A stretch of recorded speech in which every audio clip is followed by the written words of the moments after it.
beautiful soul, to another episode of Rise and Thrive, where we dive deep, rise higher, and remember who we truly are. Today, we're introducing our tarot segment. So, welcome seekers and skeptics, mystics and the merely curious. This is Tarot Unveiled, where we explore the wisdom of the cards and the magic within yourself. I'll be your guide. And today, we begin at the beginning, what tarot truly is and how it can change the way you see yourself in the world. Tarot is more than a fortune-telling parlor trick. When used intentionally, the tarot becomes a conduit. It's a mirror, a compass, a sacred tool for self-discovery. It helps you connect to the divine, whatever form that takes for you. Whether you believe in a higher power, the universe, or simply your own inner wisdom, tarot taps into the unseen, the intuitive, emotional, and spiritual parts of ourselves. It shines a light on your internal and external needs, reveals patterns, challenges, and truths. Most of all, it offers confirmation of what your intuition already knows. The cards do not dictate your life. They help you uncover the story you're already living. Let's start with the basics. A standard tarot deck contains 78 cards. These are divided into two main parts. There's the 22 major arcana. These represent major life themes, spiritual lessons, and archetypes. Think of them as the big picture energies that shape our journey. Then there are the 56 minor arcana. These cover day-to-day events, thoughts, feelings, and experiences. They split into 4 suits. There's the cups, the wands, the swords, and the pentacles. Each suit corresponds to a different aspect of life. To detail a little later in episodes.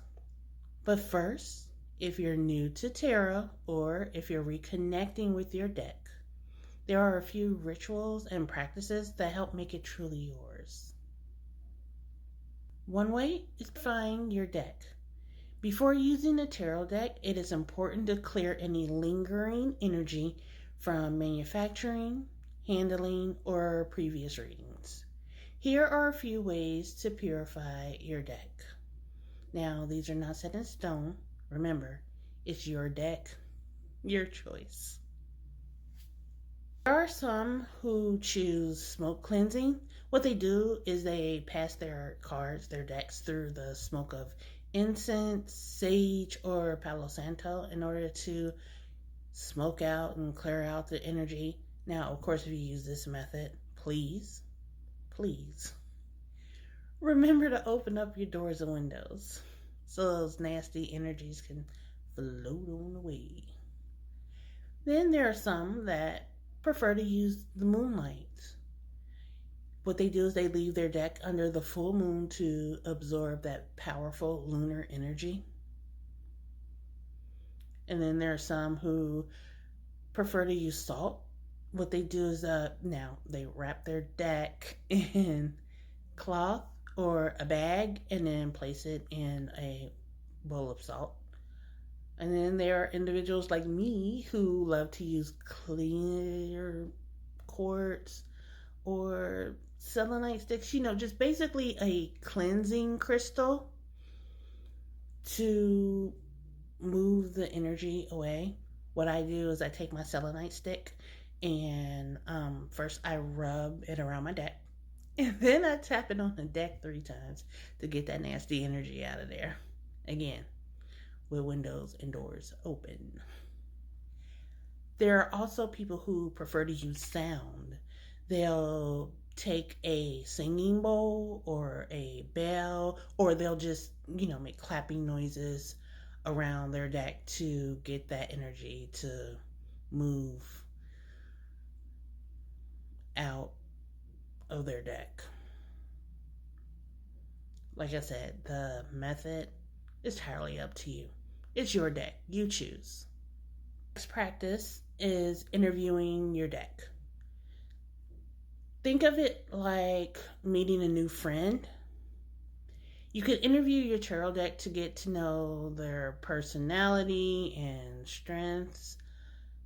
How you do that is you pull one card to answer each of the following questions. But bear in mind, these are my questions. You can come up with questions that are entirely your own, which you would need to do that anyway, because this is, again, your personal deck. I know you're tired of hearing that. I apologize.